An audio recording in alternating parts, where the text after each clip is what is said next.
Trade unionist Lillian Diedericks has been laid to rest following a private funeral service held at the Methodist Church in Gqeberha today.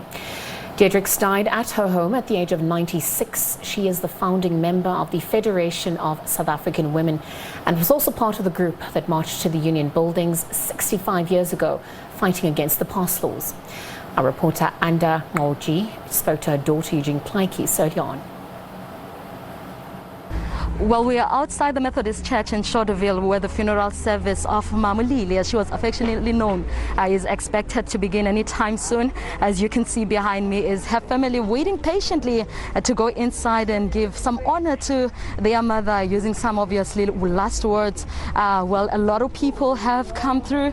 As you can see now where the camera is pointing, they're trying to facilitate just to see who will be able to go in or not. And as you can remember, it is a private funeral, so they are trying by all means to continue observing COVID protocols. Well, most people have described Mama Lily as an affectionate person who was very compassionate and who was very active in fighting for human rights, and who dedicated her entire life making sure that she did so. A lot of people have spoken very fondly of her as the words of condolences continue to pour in for her family. But right now we're going to speak to the House Chairperson of Parliament. A very good morning to you. Good morning to you.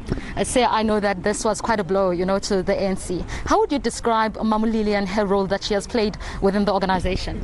The role of Mama Lily is immeasurable because she comes from a generation that sacrificed a lot for the emancipation from apartheid and oppression, not only of women but of South Africans in general. So we feel it with the family, but it's even a greater loss for not only the ANC but the community and the entire South Africa. And can you highlight some of her roles? I've seen part of your statement as the ANC mentioning that, you have been left with a void, as there has been a lot of loss in terms of the contribution she has made to history.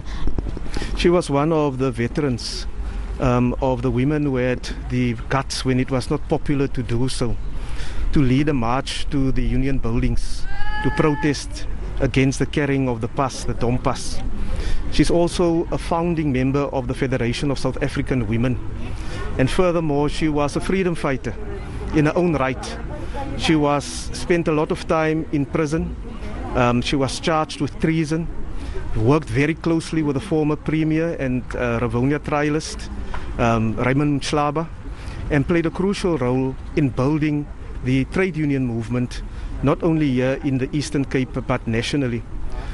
Furthermore, ever since she started retreating out of active politics, she served as a moral compass for the ANC and for its members, and was never afraid to raise her views very sharply, very straightforward.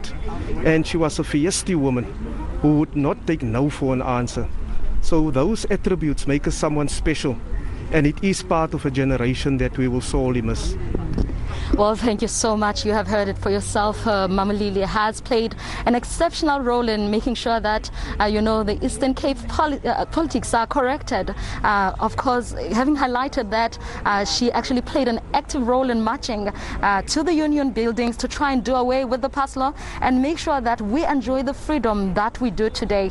Well, we're just waiting patiently now, just minutes before she gets off, her body gets off, and the service begins here at the Methodist Church, but we will obviously be keeping you updated from here onwards. It's me, Anda Nqonji, and colleague SABC. It's back to you in studio.